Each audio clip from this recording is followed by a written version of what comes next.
Hey, Sunny. Thank you for joining me today. Thank you for accepting the invite. How are you doing? I'm very well. Thank you for having me and for the invite. I'm super excited to be part of the Marketing Blueprint. Well, on Marketing Blueprint, we try to interview marketing leaders that I admire. So you obviously had to be on that list. So thank you very much for joining. Jay, let me just give a little bit background because not everyone necessarily knows you. And feel free to correct me if I get something wrong.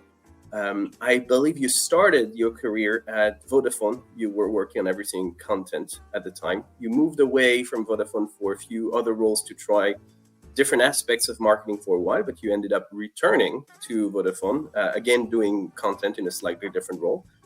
And that's when you decided to join RingCentral, where you and I met a few years back now. I believe you started with digital, but quickly pivoted your career into product marketing, and you've sticked around for about 7 years, a little more than that, I think. Then another 3 years as vice president product marketing at Synch, and now I don't know if we can say it. Now you're actually at RDoc, doing tons of things around product marketing again. Is that right? Am I getting it right? Yeah, that's spot on. A very nice summary of my career to date. And yeah, as you said, I just recently joined RDoc, so super excited to be here and continuing that product marketing journey. So something that I find surprising is you started Vodafone in the very early days of your career, and then you came back to Vodafone a few years later. Now you are joining, I believe the reason why you're going to RDoc is you're joining someone that you've closely worked with in the past. How important is your network in your marketing career? I would say it's been pivotal in some key roles that I've joined. So if we go all the way back to that first job at Vodafone, so I was actually working at retail in Vodafone back in Birmingham, where I'm from, and I was doing that as a part-time job whilst I studied. And it was actually my manager at the time who put me forward for a secondment at Vodafone HQ. So me and her got on very well, and she put me forward for that very initial secondment to go and help Vodafone in migrating their eShop over from their existing CMS platform to a new platform that they were integrating at that time. So that was the first sort of network introduction into a new role. And that really was the start of that trajectory into the career I'm in now. So I worked over at Vodafone. It was supposed to be a 6-month secondment whilst I was finishing off my master's degree. I enjoyed it a lot, and I think I was very good at my job, and they extended that secondment into a permanent role. So I basically learned the CMS that they were implementing. It was a company called Sapient Nitro that were doing the build of that platform, which is called ATG at the time.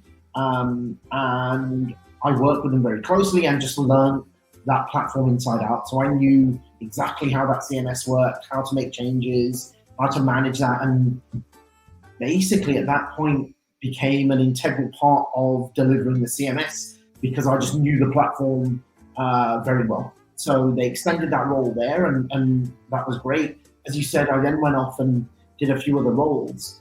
And I came back again because of my network, spoke to one of my old colleagues. They said they were recruiting for somebody in a more senior role that I'd left, but it was to combine a little bit of the content side as well as some digital product management. And that gave me an opportunity to try something new and expand my skill set. At the early stage of my career, I was very much focused on trying to build experiences around marketing. I always knew I wanted to be in marketing. I loved marketing at university.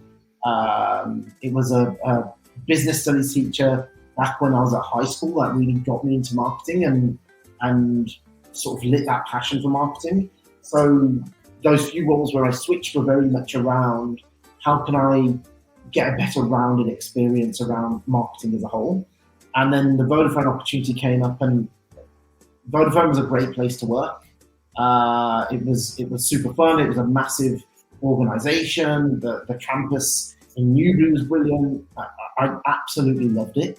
But again, it was the network that brought me in back to that role. Then joining RingCentral was also another network. I'd worked with a colleague at Vodafone. He approached me and said they were looking for somebody to help on the digital side of things. And as I've been doing digital product management and content on web, it was kind of in the same lanes of experience that I'd been in. So took on that role at RingCentral, and now my role at RDoC is again another network switch where I've been speaking to my CMO Monica. She was my manager at RingCentral.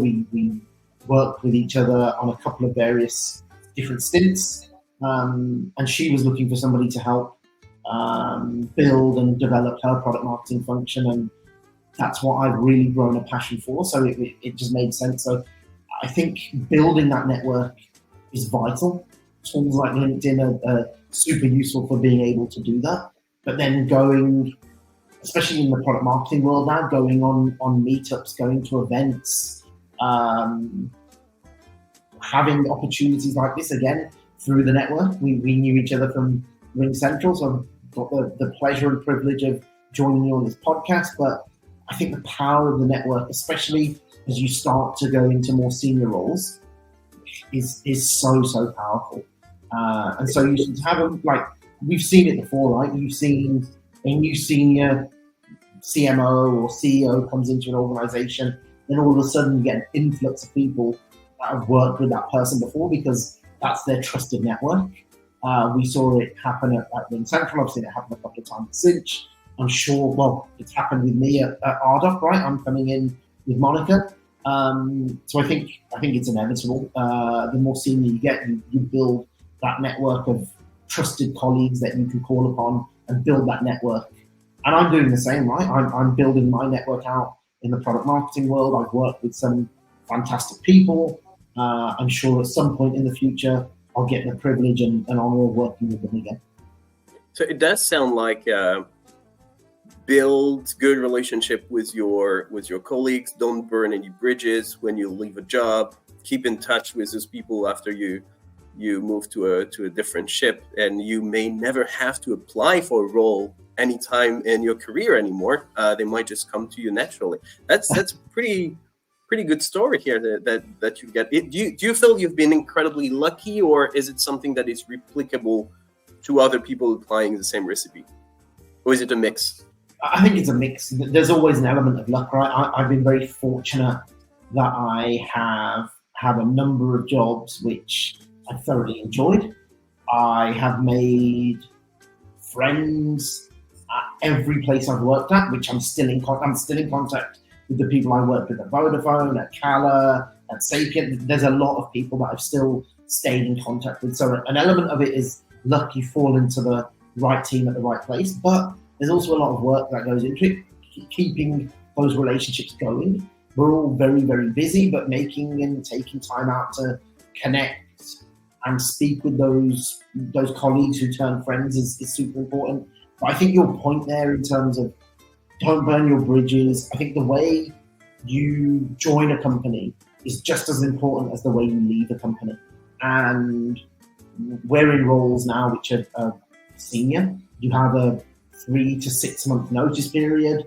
It's very easy when you know you're about to leave to switch off and not be as motivated, right? You don't need to attend all the meetings, you don't need to do all the deliverables, and slowly but surely you start to get distracted from the day in, day out. But for me, it's vitally important that you actually put in a little bit more effort at the end to make sure those last memories of the people and colleagues that you worked with aren't of somebody that switched off and couldn't be bothered anymore, but are actually of the same person that you worked with for those 3, 4, 5, 6 years. So I think the way you leave an organization is super important. And I'm fortunate enough that I haven't had a sour exit, touch wood. They've all been sort of very amicable. It's been fine, and we've both been sort of very happy. But I think remaining and retaining those relationships is super important. And looking at your background, you were saying something earlier. So you've done content, you worked with various CMS, you rolled out solutions. Then after Vodafone, you've moved to a few different roles where you were more like a 360 degrees kind of marketing role, where you had a chance to touch a little bit of everything. You've done PMM for a while, you've done digital when you joined RingCentral the first time. Is that the secret to a successful, fast-growing marketing career, kind of touching everything and having an experience in every possible role? I think it worked for me. I don't think you need to have experience in every role, because there are some roles which are very niche and very specific. So paid digital, for example, you need to know that paid digital world very well in order to execute against it. For me, I always wanted to have a well-rounded view of what is happening in marketing. And at the early stages of my career, it was very much so I could figure out what I wanted to do. My initial dream and goal was to work for an advertising agency and work on large-scale advertising campaigns. That's what I always wanted to do.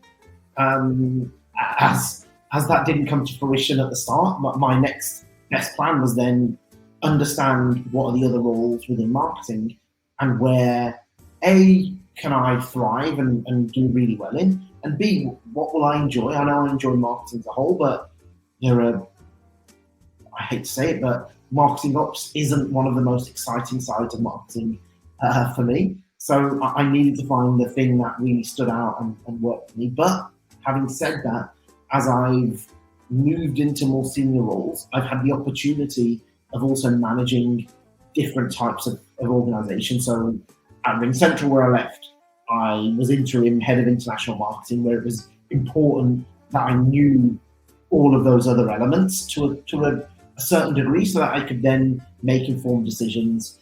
At Synch, I've had the fortune and opportunity to manage the brand, the content team, the partner marketing team, and all of those have happened because I've got experience within those areas, and I can bring a certain level of experience to the table when having those conversations. So for me, it does really help in terms of making informed decisions and also offering an informed opinion on what's happening outside of product marketing. And I find that adds to the value I can bring to the table. So I won't just think about things from a PMM perspective.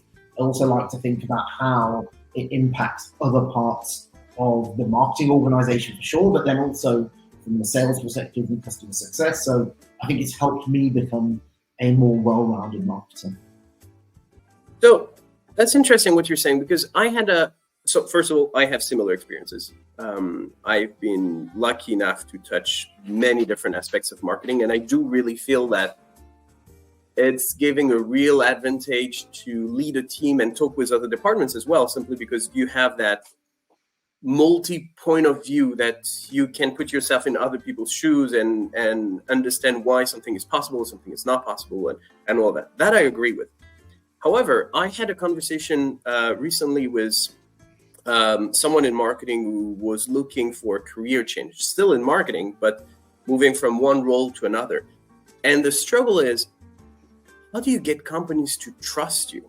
Like, you were doing content and you've been trusted to do digital marketing. You were doing digital marketing and you've been trusted to do product marketing. You were doing content and you've been trusted to do an all-round marketing role earlier in your career. Network is probably part of the answer, but how do you get to convince people who don't necessarily know you yet that you're going to be doing a good job when you don't necessarily have the experience there? I think it's a great question. I think there's two different answers for me. So firstly, if you're coming into a new role, so I moved from that content role into a general marketer's role. And the way I sort of did that is I went through as a junior position.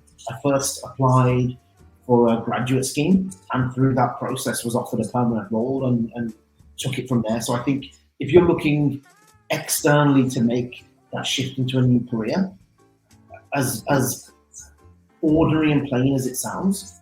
You have to kind of start from the bottom and work your way up. You need to figure out and find a role that's available in that area of expertise and then jump from there, or find related skills that you have in your current role and translate how they are transferable, and do that well in an interview process or in that conversation. I think for product marketing, that works very well because especially in Europe, we don't have a lot of product marketers. It's a relatively new career. So as I've been hiring, I've hired people from different walks of marketing, different walks of product who wanted to come in. They have generally started at an associate or manager level, but it's leveraging those transferable skills. When you're already inside of an organization, I think a lot of it is about your internal brand reputation. How much do people trust you internally? How well have you done at your existing job? And then how have you leaned in to that other position and helped out or shown any sort of inkling of experience in that other role? And the way I did that at RingCentral was I was managing the website and doing digital.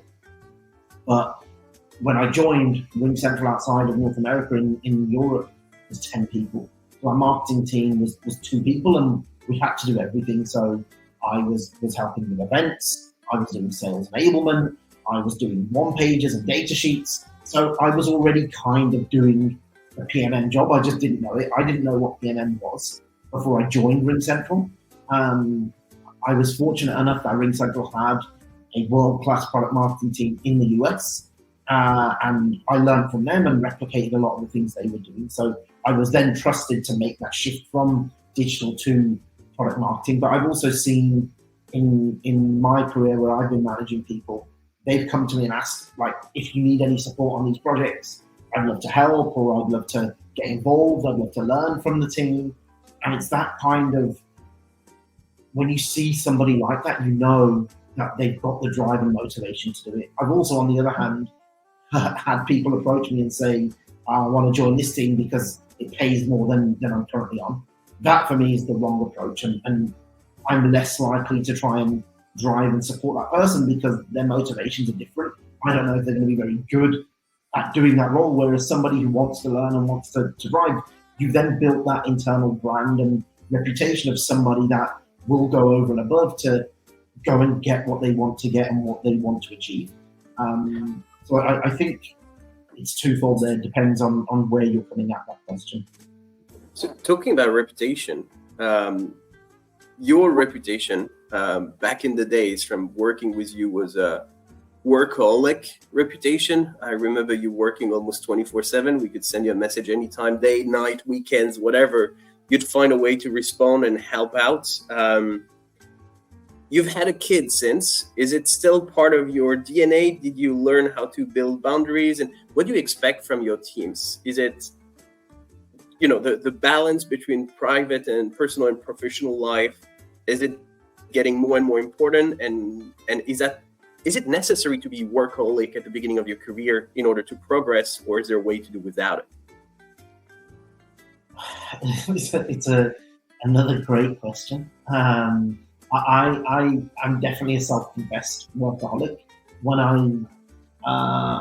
I get into a new role or new project, I just immerse myself in it and want to understand and learn about it as much as possible. So then I feel I'm doing a good job at what I do. Now, this was definitely a lesson I learned as I've grown in my career. But the one thing I would categorically say is I definitely do not expect anyone in my team or anyone that I work with to replicate the kind of time or ways of working that I put into place.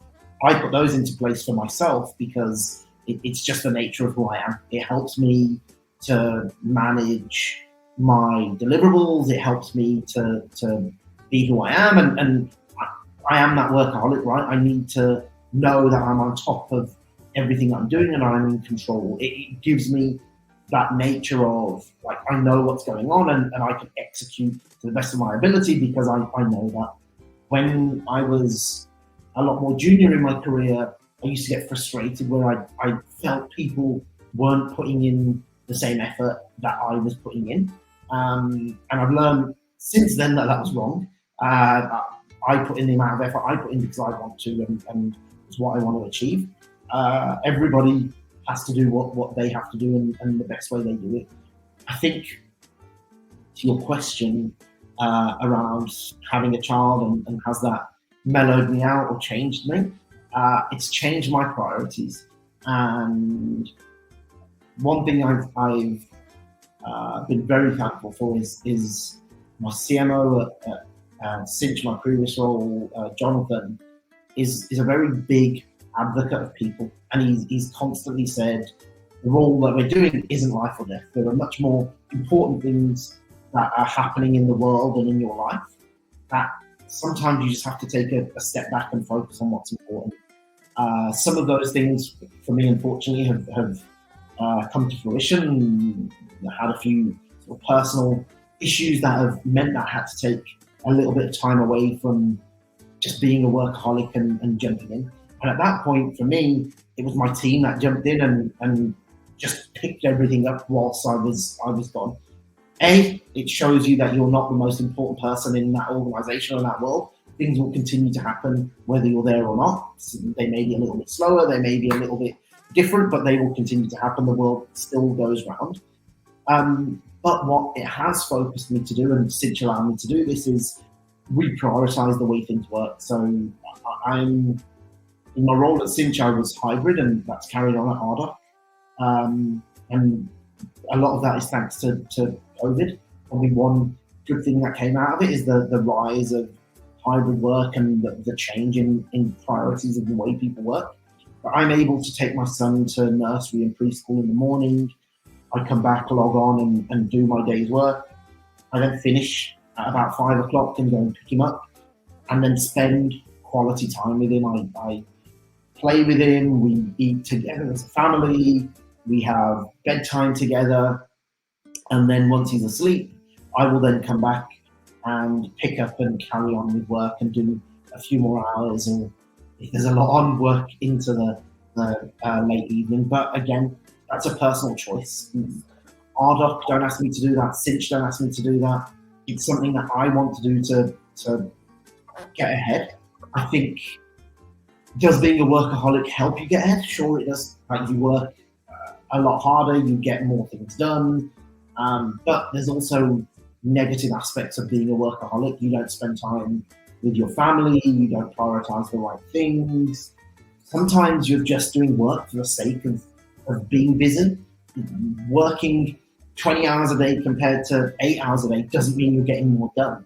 It just could mean you're answering more emails or doing work that doesn't actually move the needle. And those are the things that are important to me. What's moving the needle? What am I prioritizing? And how am I getting it done? So that would be my approach. I don't think you need to be a workaholic. If you can get everything that I can get done in 12 hours and you can do in 8, brilliant. Like, that's where I'd love to be, but I'm not at that place right now. So something you talked about earlier during the discussion was networking and events. And I haven't touched that topic with you yet, but I know you do quite a bit of public speaking as well. Is it something that you have to do to be a marketing leader at some point? Is that a skill that's required? Is it a skill that's easy to acquire? How did you overcome your fear, assuming you had any fear of public speaking at the beginning? How does that fit? Is it just like a bonus, or is that a requirement for being a marketing leader? I think everybody should practice. I think everybody should have some level of comfort in being able to stand up and speak in front of an audience, whether that's an internal audience or an external audience. It doesn't really matter. But I think as you grow in your career, the one key thing for a marketer, and it's quite surprising, right? We love to market our products and services and solutions, but generally do a terrible job of marketing what we're doing and how we're doing it. We spend so much time focusing on everything else, you forget about your sort of self-promotion and building your brand. And I think having the ability to stand up in front of a group and show what you've done or what your team has done the impact it's had, is one of those ways of building your brand reputation. And for me, that's been important from a product marketing perspective, because product marketing is very misunderstood within different organizations. And having the ability to stand up and tell people what we've done and why we've done it and the results we've had has helped sort of showcase the value that product marketing can bring to an organization. I think as you do move on to a more senior role, that ability to stand up and talk externally is also super valuable. And then to be able to present to senior leaders within your organization is that next step. So I would say it is a very important skill to try and master. I know it's difficult. I know some people struggle with it a lot. I'm fortunate enough that I'm naturally comfortable just speaking in front of people. It helps if I understand or know my subject matter. If I know my subject matter, then I've got zero qualms about standing up in front of 2 people or 200 or 2,000. It's fine. If I am new to a subject, then I spend the time learning it. And I struggle reading off scripts or speaker's notes. For me, the way I can deliver a presentation the best is just knowing the subject. So I spend that extra time. So those hours from 8 till 11 are me just learning that subject and doing more to understand the concept, to understand my position on something. And then it's very natural for me to go out and speak on something. Well, it definitely does help when you master your topic. I can confirm that part. Being a little bit workaholic to master every aspect of it definitely makes you more comfortable on stage. I would agree with that. I actually had tons of questions for you about defining the PMM role, because that's something I find very intriguing. You talk to 5-10 PMM leaders, you get 5-10 different answers about the role of PMM. Virtually pretty much reaching the end of the interview. So I'd like to have one last question for you. And I think I'm going to have to invite you again to talk PMMs at a future date.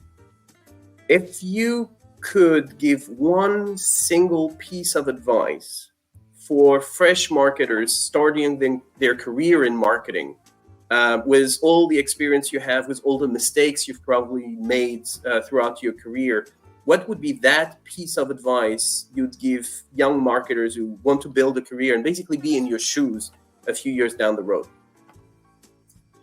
I would say be open to learn, ask questions, and take a few risks early on in your career. I jumped and took a few roles that I wasn't sure was the right move for me, but it's because I took that risk that it worked out well. And look, sometimes that won't happen, right? You will take the wrong risk, but I think you'll always learn something from that. And it's having that ability to learn, take things on board. I think getting a mentor is a great thing to do right now. I early on in my career didn't have the foresight to go and do that. But I think if you can find a mentor out there, definitely cling on to one, learn from their experiences, and leverage their network as well if you can. You know, I love what you're saying, because you haven't seen it yet, because at the time we record this episode, you haven't seen any other interviews on Marketing Blueprint. So by the way, thank you for taking the risk, because you had no idea what you were stepping into when you accepted the invite. But I've had an interview with Lisa a few weeks back, and she was pretty much saying the same thing. Take opportunities, take risk, keep learning new things. And if you can find a mentor who can kind of show you the way, even better. So you have not listened to that, but you got the exact same piece of advice. So it might be that there is something to scratch here, something to look into. Sunny, a huge thank you for accepting the invite. Thank you for sharing your wisdom and experience with me and with the audience. And I hope we can make another episode again soon to talk a little bit more about the PMM aspect of things. Thank you for having me, sir. And I'd love to come back. Super excited to hear some of the other sessions. And yeah, it's been an absolute pleasure. Thank you. Thank you, Sunny.